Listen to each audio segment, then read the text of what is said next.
Right then, second leg of the EFL Cup semi-final, Manchester United against Nottingham Forest. We all but got the job done in the first leg at the City Ground. Now it's back to Old Trafford to see if we can finally officially book our place into the Cup final and hopefully send us on our way to get Ten Hag's first piece of silverware outside of the World Cup and the Youth Cup and Eredivisie.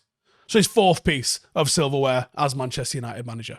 So then we have won our last 8 meetings with Nottingham Forest, netting at least 3 goals in 7 of those 32 in total. Forest have lost their last 5 away games against United by an aggregate score of 17-2. Their last win at Old Trafford was all the way back in December 1994 in the Premier League, which they won 2-1. United have won both meetings with Forest 3-0 this season, and we've never beaten an opponent by 3+ goals on 3 occasions in a single campaign before. I'm not sure I expect that to happen this week. I actually think it's probably going to be a boring old game because I don't think United need to risk too much. I think Forest will have a good go, but ultimately deep down in their hearts, they know they're not going to come to Old Trafford and beat us 4-0. I hope. Now, as I said, we hold that 3-0 advantage from the first leg, and no team have won a first leg in a League Cup semi by 3 goals and then been eliminated, and that's happened 11 previous times, so it bodes well for us on that front. And we've only won both legs of a League Cup semi-final tie on 3 occasions out of 15 two-legged ties that I've contested. Each time we've done so, we've gone on to lose the final, and that happened in 83, 91 and 1994. Rashford is the top scorer in the League Cup this season with 5 goals, and has been involved in 16 goals in his last 14 appearances in the competition with 12 goals and 4 assists. I don't think he's going to feature this week though. Nottingham Forest, last week they played a 4-3-3 and they were pretty shaky defensively, a little bit soft-centred through the middle, and they were a lot more dangerous on the transition. They threatened with pace like we thought they would through the counter, as well as the lift that they got from the home crowd, which I don't think was insignificant. I think the home crowd really was up for it. Unfortunately, Forest weren't quite as up for it. Staple is of their players, that pace, that youthful energy, the likes of Gibbs White and Johnson. We thought they were going to deliver. They was a real handful for us.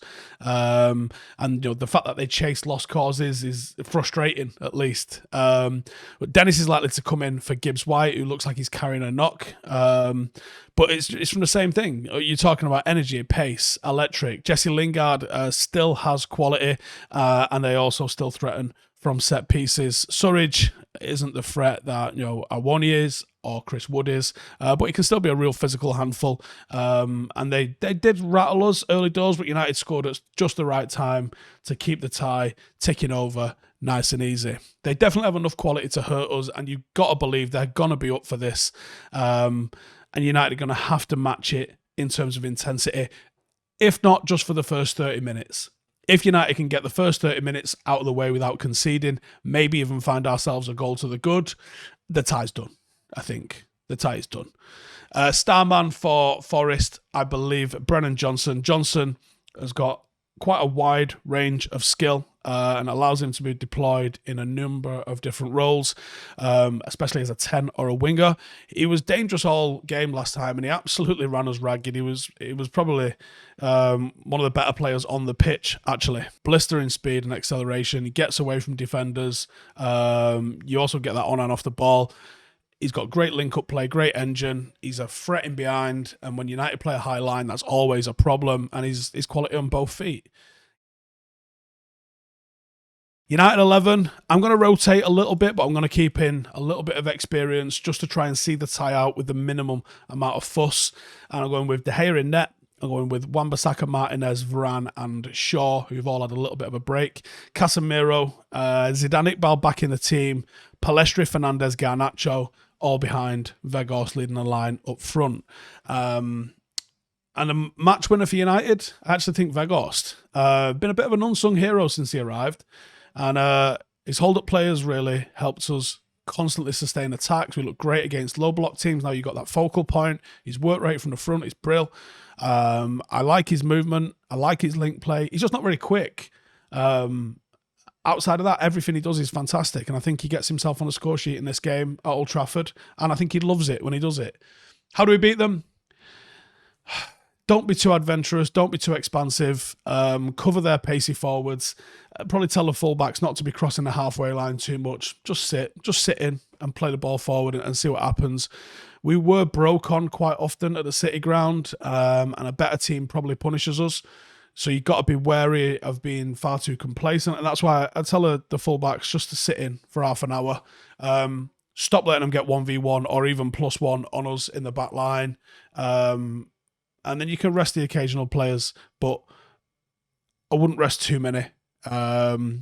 Without having Casemiro in the team, I think you lack that composure, that savviness, that experience. And I think you played a game at the right tempo. It's still a cup semi-final, and you've still got a final on the other end of it. So play at the right tempo, win the midfield battle, whether that first 15, 20 minutes where they're going to really come for you. I want to see the likes of Zidane getting on the ball, showing us what they can do. And the quality should tell in the end for us. And then pile on the pressure. They do crumble. Only Bournemouth have conceded more goals than Forest this season. They are vulnerable defensively. They don't have their first choice keeper in net. We cut through them time and time again last week. That might be even more so as they get desperate to try and get back into the game. They were very narrow, so I think you can exploit them. Want to see what Pellistri and Garnacho can do from the start, because I think they both earned that. If you attack consistently, I think you end up with it, and they shouldn't be able to keep us out. Give me your score predictions. Let us know how you think it's going to go. And I'll see you after the game. Laters. Hey, thank you for watching the video. If you are new around these parts, then don't forget to subscribe. My channel is proudly supported by my community on Patreon. If you'd like to get a little bit of extra content, a Discord group, meetups, five-a-side games, weekly podcasts, behind the scenes, and even an occasional bit of transfer news as and when I get it, then for the price of a pint, you can show your appreciation for the content that we make and get some goodies for doing so as well. Check the link in the description or click the button right here. You'll also find all of my socials here too if you want to follow me on any of those platforms. Nice one.